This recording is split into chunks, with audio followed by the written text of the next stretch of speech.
Welcome back to STV cooking channel. ఈరోజు మనం mutton ములక్కాడ కర్రీ ఎలా చేసుకోవాలో చూద్దాము.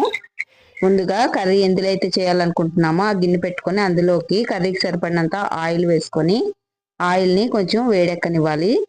ఇలా ఆయిల్ వేడెక్కిన తర్వాత ఇందులోకి దాల్చిన చెక్క, ఇలాచి, అలానే లవంగ వేసుకొని వీటిల్ని కొంచెం ఫ్రై అయిన తర్వాత ఇందులోకి 1/2 టేబుల్ స్పూన్ వరకు జీలకర్ర వేసుకొని కొంచెం ఫ్రై చేసుకుంటున్నాను. ఇవి ఇలా ఫ్రై అయిన తర్వాత ఇందులోకి 1 టేబుల్ స్పూన్ వరకు అల్లం వెల్లిగడ్డ పేస్ట్ని వేసుకొని అందులోకి 2 రెబ్బల వరకు కరివేపాకుని వేసి మంచిగా ఫ్రై చేసుకుంటున్నాను.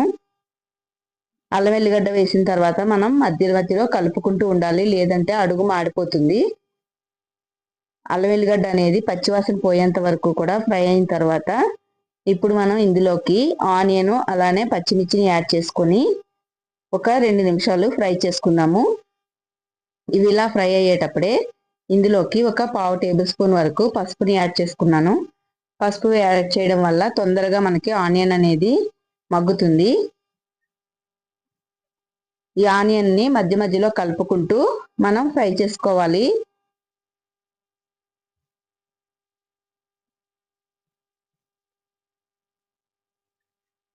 మధ్యలో కలుపుకోకపోతే అల్లం వెల్లిగడ్డ అనేది క్రిందన అడుగు అతుక్కొని మాడినట్టు అవుతుంది.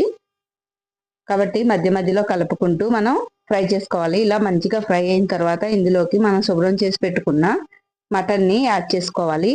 యాడ్ చేసుకొని 2 మినిట్స్ అలానే మూత పెట్టి వదిలేసి 2 మినిట్స్ తర్వాత మొత్తాన్ని మంచిగా కలుపుకోవాలి. ఆనియన్ అవన్నీ కూడా కలిసే విధంగా ఇలా కలుపుకున్న తర్వాత ఒక 5 to 10 మినిట్స్ మనం దీన్ని మొత్తం కూడా ఉడకనివ్వాలి. ఇందులో ఉన్న వాటర్ అనేది మొత్తం అంతా కూడా బయటకు వచ్చేసి మంచిగా ఉడుకుతుంది.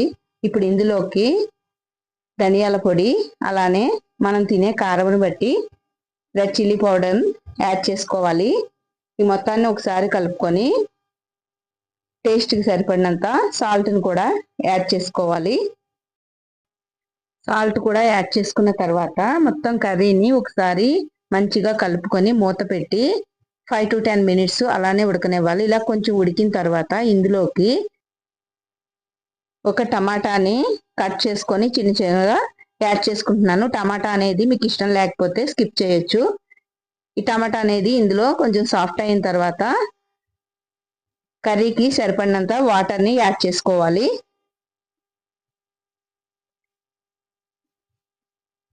ఇలా వాటర్ని యాడ్ చేసుకొని స్టవ్ని ఒక 2 మినిట్స్ హై ఫ్లేమ్లో ఉంచి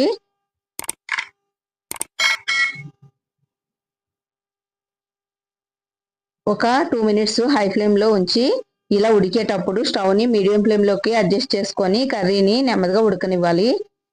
ఈ మటన్ అనేది కొంచెం ఉడికిన తర్వాత ఇందులోకి ములక్కాడని యాడ్ చేసుకోవాలి. ములక్కాడ అనేది ముందుగానే యాడ్ చేస్తే కనుక మటన్ ఉడికేసరికి ములక్కాడ అనేది మొత్తం పీసెస్గా అయిపోతుంది. కాబట్టి ములక్కాడని కొంచెం మటన్ ఉడికిన తర్వాత యాడ్ చేసుకోవాలి. ఇలా మొత్తం కర్రీ అంతా దగ్గర పడిన తర్వాత ఇందులోకి 1/2 టేబుల్ స్పూన్ వరకు గరం మసాలా అలానే కొంచెం కొత్తిమీరను చిన్నగా కట్ చేసుకొని యాడ్ చేసుకోవాలి.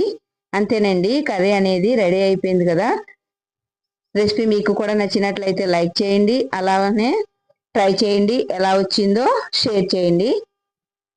ఇంకా ఎవరైనా మన ఛానల్ని సబ్స్క్రైబ్ చేసుకోకపోతే చేసుకోండి ఫ్రెండ్స్. Thanks for watching.